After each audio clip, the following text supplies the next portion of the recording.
নমস্কার। গল্প সঙ্গে চায়ের আড্ডায় আমি ইন্দ্রাণী আপনাদের সবাইকে স্বাগত। আপনারা যারা আমার এই চ্যানেলটিকে প্রথমবার শুনছেন দয়া করে সাবস্ক্রাইব করবেন।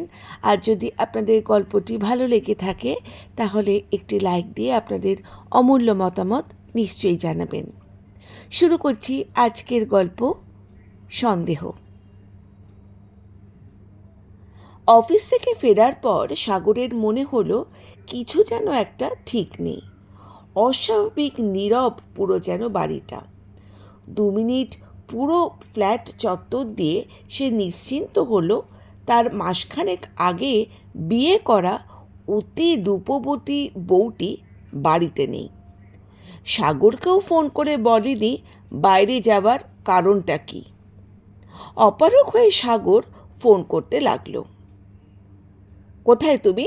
এই তো ফিরছি, প্রায় চলেই এসেছি। কোথায় গিয়েছিলে? একটু কাজে। আচ্ছা এসো। হিমশীতল কথা বলাটা শেষ করে ফোনটা বিছানার সামনে টেবিলের ওপরে খপ করে বিছানায় বসে পড়ল সাগর। মাথাটা টনটন করছে। এমনিতেই প্রাইভেট ফার্মে চাকরি করে বলে প্রচণ্ড মানসিক প্রেশারে থাকে সাগর। তার উপর যদি বাড়িতে ফিরে দেখে বউ বাড়িতে নেই, তাহলে ছোটোখাটো একটা ঝড় বয়ে যাওয়াটাই স্বাভাবিক। সাগরের লাইফে আসা প্রথম মেয়েটার নাম ছিল সুমি। সেই ইউনিভার্সিটি সেকেন্ড ইয়ারের কথা। টানা 2 সেমিস্টার অনার্স মেরে ক্লাসের সবার সমীহ আদায় করে ফেলেছিল সাগর। সুমি মেয়েটা অনেকটা গায়ে পড়াই ছিল, আর অনেকটা গায়ে পড়েই বন্ধুত্ব করেছিল। সাগর মোটেই খুব একটা গায়ে পড়া টাইপের ছেলে নয়, এবং সে খুব একটা প্রথম দিকে পাত্তাও দেয়নি। কিন্তু ক্রমে ক্রমে সে তার ওপর নরম হয়ে পড়ে। সাগরের লাইফে প্রথম এই ধরনের অভিজ্ঞতা একদম নতুন। সে মন প্রাণ উজাড় করে ভালোবেসেছিল। পরের সেমিস্টারের রেজাল্টটাও ওই জন্য ডাউন খেয়ে গেল। অতি অভিমানী ও ক্রমাগত তুচ্ছাতিতিচ্ছর কারণে মানসিক অশান্তিতে রাখা মেয়েটার কারণে। অবশ্য মাস 6 মধ্যেই দেখা গেল একদম অন্য সিনারিও। আসলে মাস 6 মধ্যেই দেখা গেল মেয়েটার গায়ে পড়ে প্রেমে পড়াটা ছিল সাগরের ভালো রেজাল্টের কারণে খ্যাতি পাওয়ার মোহ। সে এক কাজিনকে বিয়ে করে পড়াশোনায় গুল্লি মেরে অন্য জায়গায় চলে যায় কারো গৃহিণী হতে। যাওয়ার আগে সাগরকে কিছু জানানোরও প্রয়োজন বোধ করেনি। সাগর বেশ বড়সড় একটা ধাক্কা পায় জীবনে। এমন ঘটনায় মেয়েদের ব্যাপারে তার মনের ধারণাটাই চিরকালের জন্য চেঞ্জ হয়ে যায়। মেয়েটা মাত্রই টাকার লোভী। মেয়েরা ভালোবাসে না, শুধু অভিনয় করে যায়। মেয়ে মাত্রই প্রতারক, পরকীয়ায় আসক্ত, এই টাইপের কথাবার্তা ফেসবুক দেখলেই সে কমেন্ট করতে শুরু করলো। এইদিকে সে সময় সুযোগ পেলেই 2 কথা বলে মেয়েদের এগেনস্টে বলে সে আনন্দ পেত। যেখানে দেখতো মেয়েরা নির্যাতনের শিকার হয়েছে, সে সেখানে উল্টো কথাবার্তা বলে অসম্ভব এক ধরনের সে স্যাটিসফ্যাকশন পেত। অনেকে এই জন্য অনেক কিছু বলতো, বাট থোড়াই কেয়ার করে সে। তাই সে আবার পড়াশুনো ভালো মতন করে টাকা কামানোর ধান্দা শুরু করলো নিজের জীবনটাকে পাল্টানোর জন্য। বড় একটা আইটি ফার্মে বেশ বড় একটা পদে একসময় নিজেকে পৌঁছতে পারলো সে। খাটনিও প্রচুর, বেতনও প্রচুর, 2-2 4। অবশেষে পরিবারের সাহায্যেই মধ্যবিত্ত ফ্যামিলির অতি রূপবতী একটি মেয়েকে বিয়ে করে নিয়ে এসেছে তার বাড়িতে। মাঝে আর কোনো মেয়েকেই ধারে কাছে আসতে দেয়নি। অনলাইন অফলাইন কেবল মেয়েদের ঘৃণাই করে গেছে।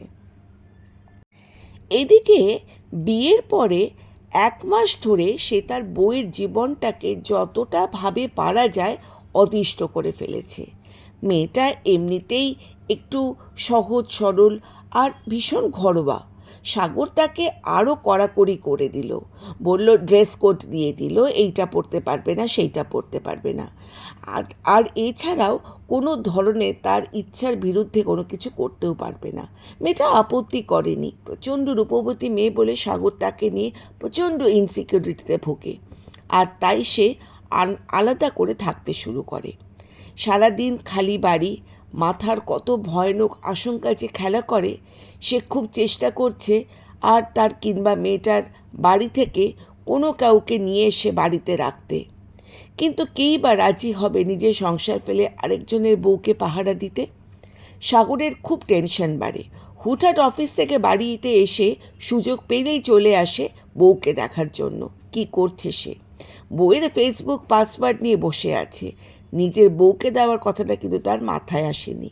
তবে এখন পর্যন্ত তার বউ তার কোনো কথাতেই কিন্তু আপত্তি জানায়নি।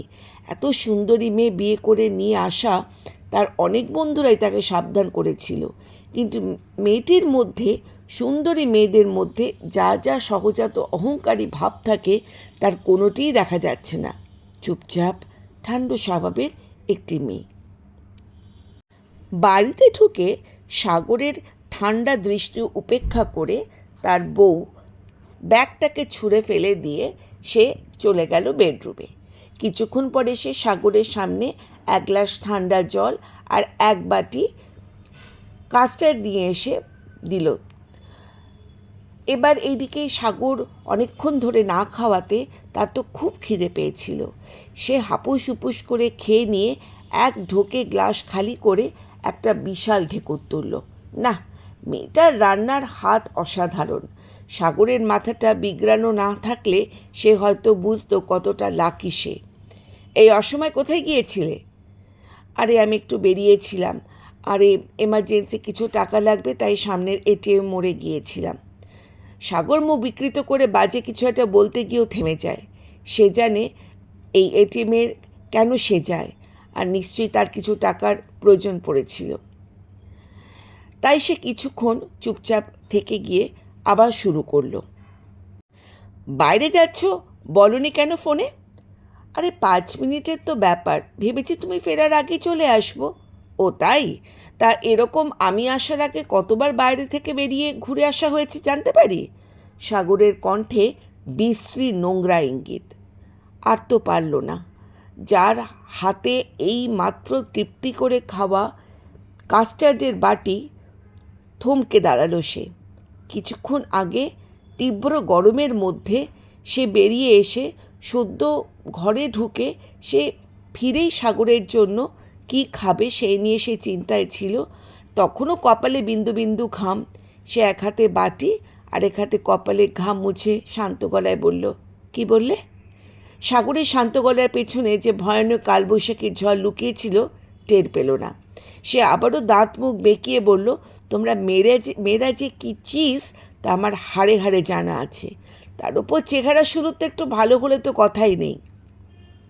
আর এক পা এগিয়ে এলো তার স্ত্রী। সাগরের চোখে চোখ রেখে বলল, কোন মেয়ের চেহারা সুন্দর হলেই মেয়েরা দুশ্চরিত্র হয় এটা আমার জানা ছিল না। সাগর বলল, যে ফল যত গন্ধ ছড়ায় সে ফলের তত রস বেশি। সুমনা হাতের বাটিটা ভয়ানক গতিতে মাটিতে আছড়ে ফেলল। সাগর এবার হকচকিয়ে গেল একদম। এত বিকট শব্দ হয়েছে যে মনে হয় পাশের ফ্ল্যাটের মানুষরাই শুনতে পাবে। সর্বদা শান্ত সুবোধ সুমনার এইরকম রূপ এর আগে দেখেনি সাগর। মেয়েটার ফর্সা গাল টুকটুকে লাল হয়ে গেছে, নাকের পাটাটা ফুলে গেছে।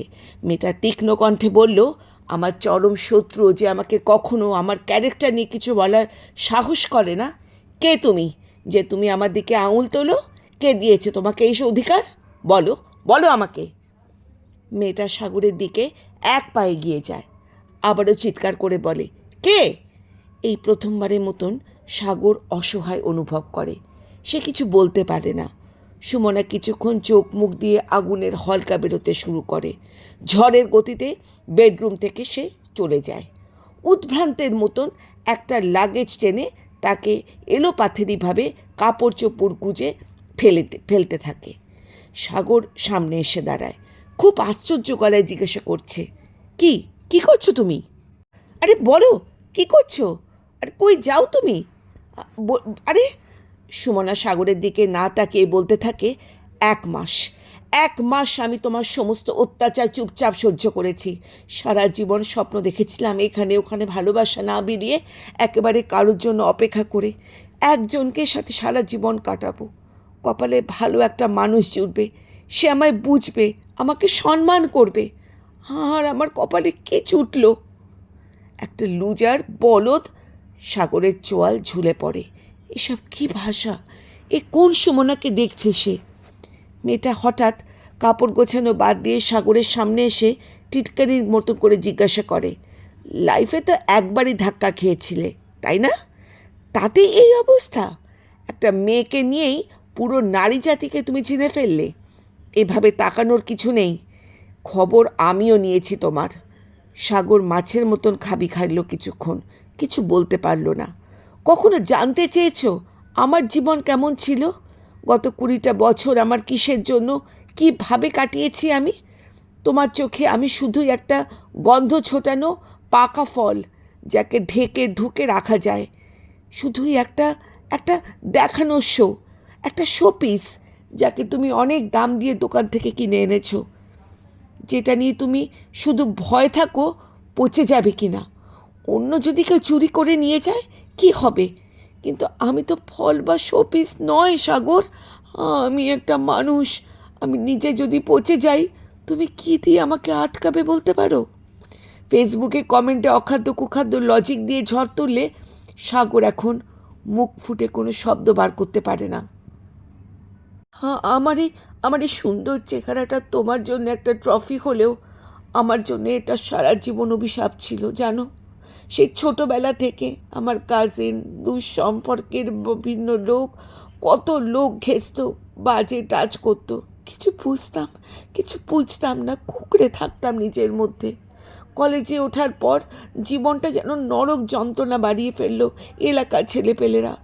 প্রতিদিন স্কুলে যাওয়ার সময়, কলেজ যাওয়ার সময় হাজার একটা টিস, রাতের বেলার জানলায় ঢিল ছোড়া, প্রেমপত্র থেকে শুরু করে উঠোনে নিয়ে গিয়ে নানা ধরনের ইভেন অ্যাসিড মারার হুমকি।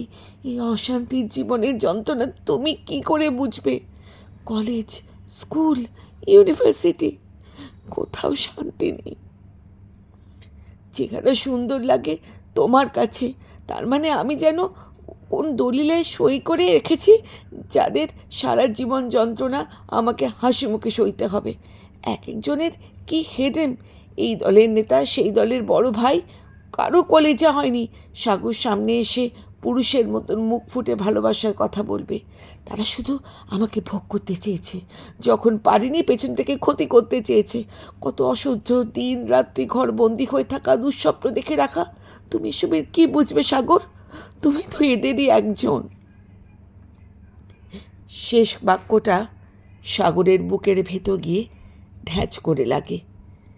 মেয়েটা তাকে এই দৃষ্টিতে দেখে, বখাটে কাপুরুষের দলে ফেলে তাকে। মেয়েটা চোখ মুছে কণ্ঠস্বর বদলে ফেলে। আসলে আর কথা বলে লাভ নেই সাগর। ভেবেছিলাম তুমি এতদিন বুঝে যাবে আমি মেয়েটা কেমন, তাই তোমার যাবতীয় উদ্ভট আবদার কখনো না করিনি। কিন্তু 1 মাসে তুমি প্রমাণ করে দিয়েছো কত বড় ডিগ্রি আর ভালো চাকরি থাকলেই হয় না। আমার আজকের কথাগুলো প্রমাণ করে দিয়েছে কিছু মানুষের ভেতরটা একদম পচে যায়। আমি যতই লয়াল থাকি না কেন, তুমি সন্দেহ করেই যাবে আমাকে আজীবন। আর যদি তোমার কোনো বন্ধু তোমায় খুঁজতে তুমি না থাকা অবস্থায় বাড়িতে আসে, আমি স্পষ্ট দেখতে পাচ্ছি তুমি আমার দিকে আঙুল তুলে নোংরা কথা বলবে।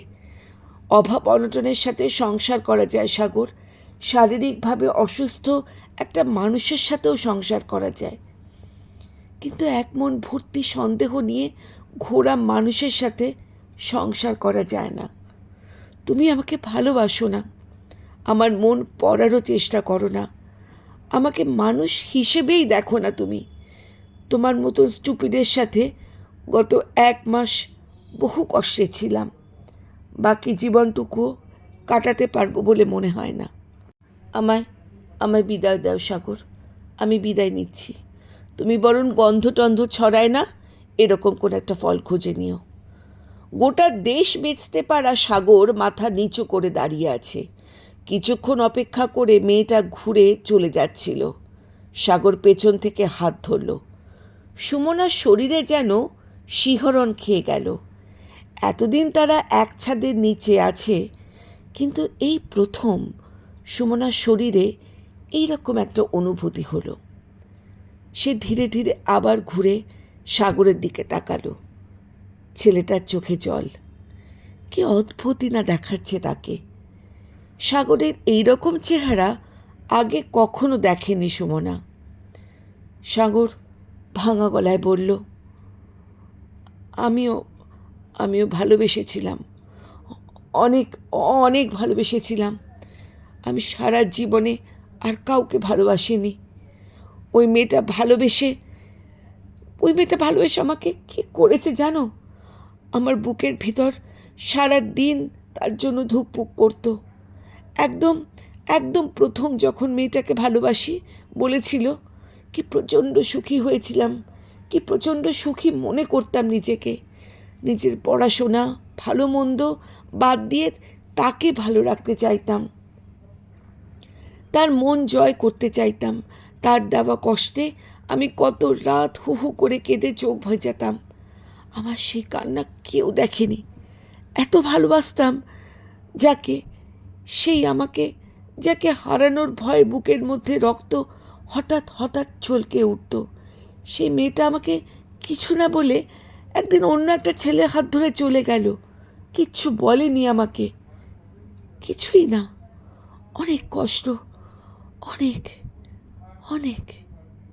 কাউকে বলতে পারিনি, বোঝাতে পারিনি। সবাই আমাকে নিয়ে হাসাহাসি করত। কেউ বোঝেনি প্রত্যেকটা রাতে মেয়েটার জন্য আমার বুকের ভিতরটা কীরকম ছিঁড়ে খুঁড়ে যেত। আমিও ভালোবাসতে চাই সুমনা, কিন্তু আমার খুব ভয় লাগে, খুব ভয়।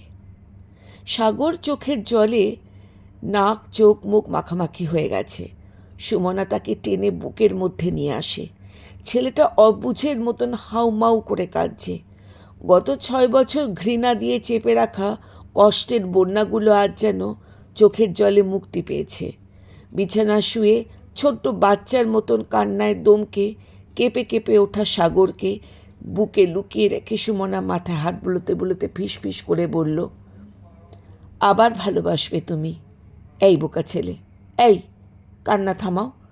আমি ওই মেয়েটা নই, আমি তোমার বিয়ে করা বউ। আমি কোথাও যাচ্ছি না তোমায় ফেলে। কোনো ভয় নেই তোমার। আমাকে ভালোবাসো, যত ইচ্ছা উজাড় করে ভালোবাসো।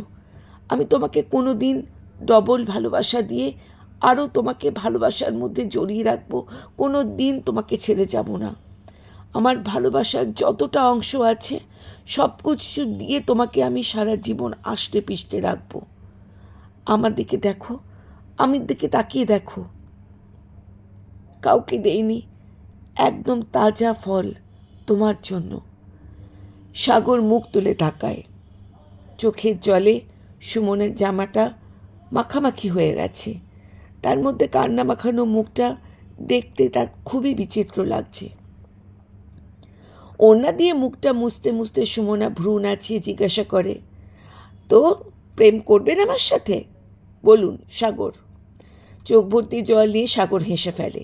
সুমনা টের পায় তাদের ঘরের ভেতর এই রাত দুপুরে হঠাৎ এক মুঠো রোদ ঢুকে গেছে, ভালোবাসার অদৃশ্য রোদ। গল্পটি এখানেই শেষ হলো। আপনারা যারা আমার এই চ্যানেলটিকে পুরোপুরি শুনলেন, কাহিনীটি শুনলেন, যদি আপনাদের পছন্দ হয়ে থাকে দয়া করে সাবস্ক্রাইব করে একটি লাইক দেবেন আর আপনাদের অমূল্য মতামত নিশ্চয়ই জানাবেন। ধন্যবাদ।